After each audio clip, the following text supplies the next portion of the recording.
Hello ladies and gentlemen, my name is Dan, the voice behind ThatKaitoDan, and welcome to my thoughts and speculation on the new RWBY World of Remnant episode.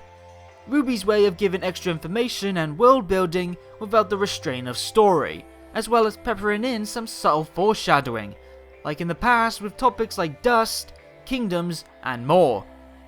Volume 3 has already had one with the Vital Festival tournament as a topic, and I talked about that in a past video that came with the news of the New York Comic Con panel and more. But here, it's straight up only about the new World of Remnant episode, which this time is all about the Huntsmen and Huntresses. So enough rambling, let's kick off looking deeper into this. We open with these two fighters shown, and while they could just be randomly made for this video only, I cannot go on already without some speculation. Easy enough to say that the yellow chap in the hood makes me think of Jean, given their attire, color trait, and weapon similarities. It also makes me think of that statue in Beacon that seems to be about some legendary huntsmen or huntresses. Jean in the first opening was shown looking at this statue, and with this guy here, it makes me think that he is indeed a legit character. It might be some sort of legendary huntsman from the Ark family. I can't pin down anything on purple though. A long shot guess, it's summer? I doubt that, especially since this feels more like it's talking about the early days of the profession, something that summer wasn't around for. They could even be people who helped make the occupation a thing, or again just basic models for visuals only.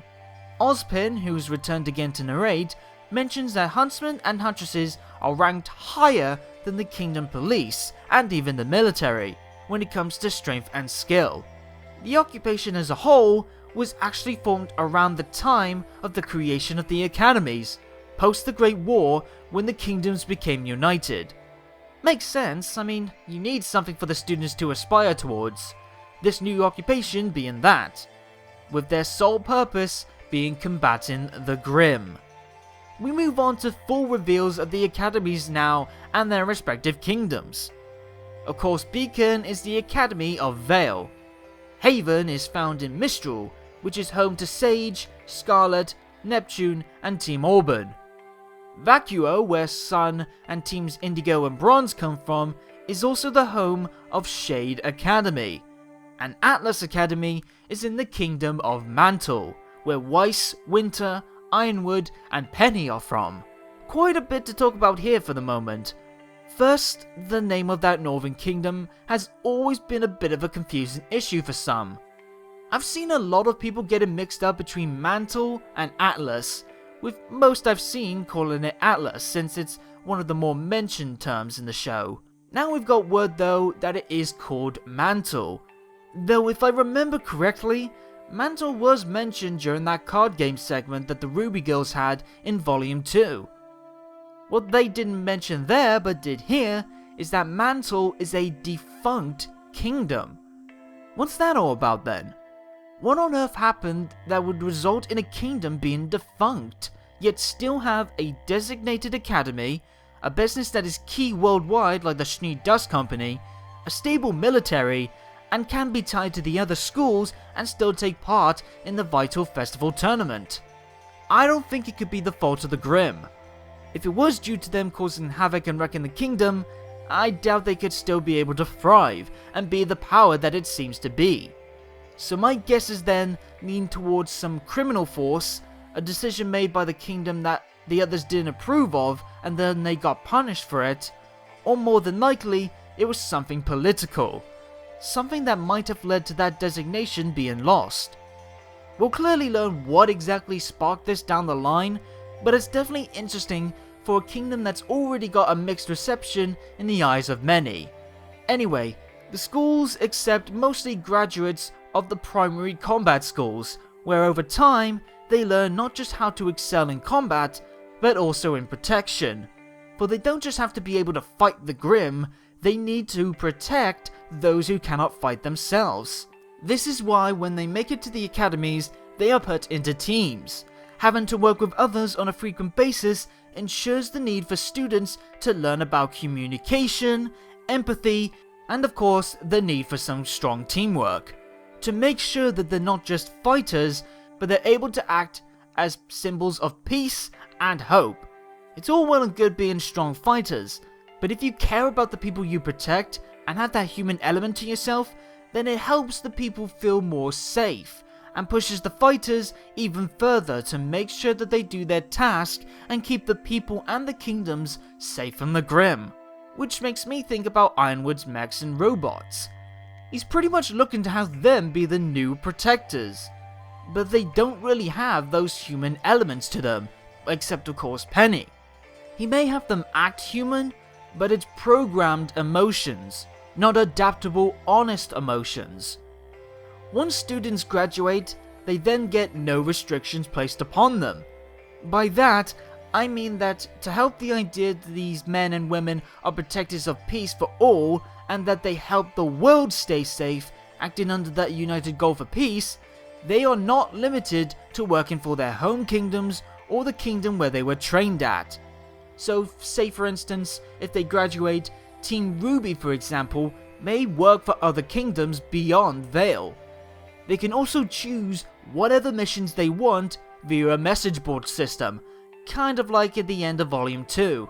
Huntsmen and Huntresses may even choose to ally themselves with a kingdom or a village if they do prefer that over working all over the world for whatever reason.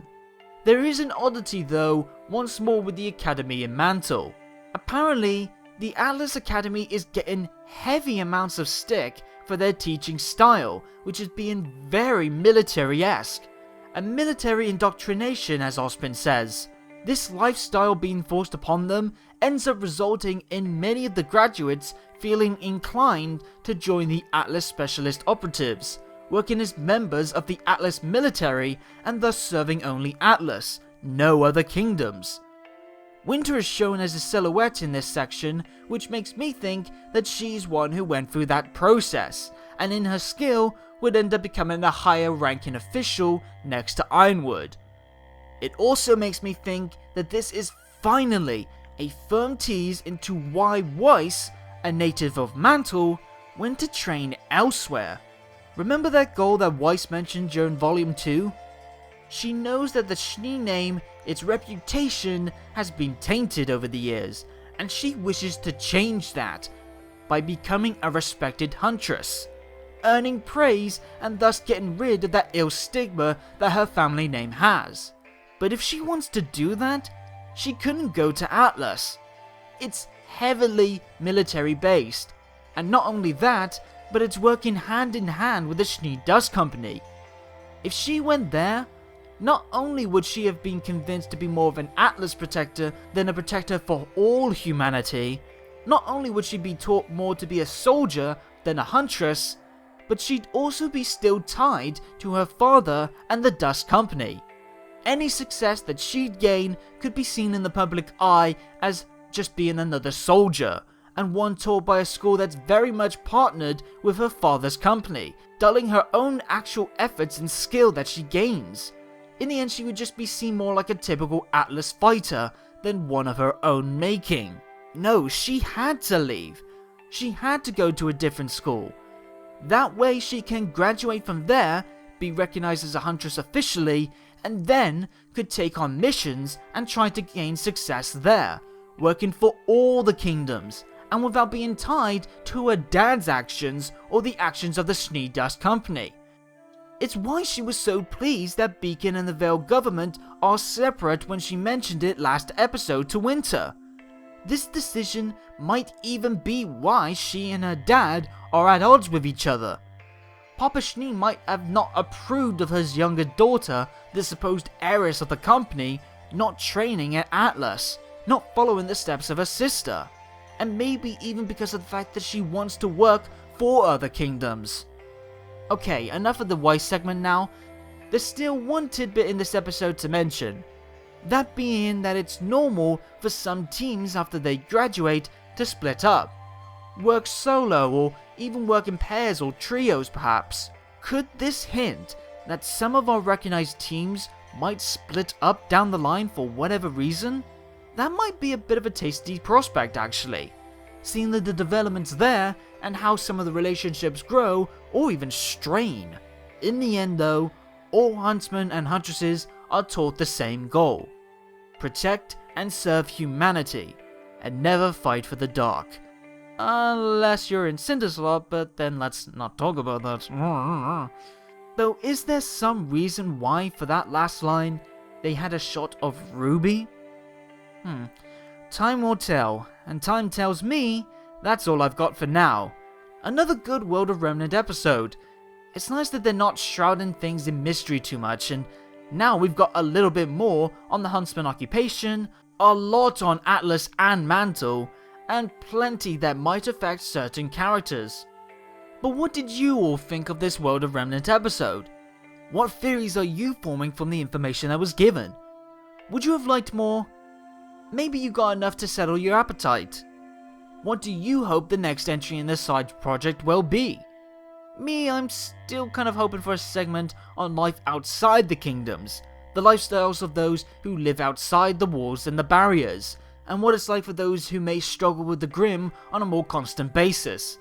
Until then, I'll see you all next time when we're back into the tournament now, with hopefully Merc and M going up against the heavy weapons guys duo of Koko and Yatsuhashi. So for now, have a good day or good night, and peace out.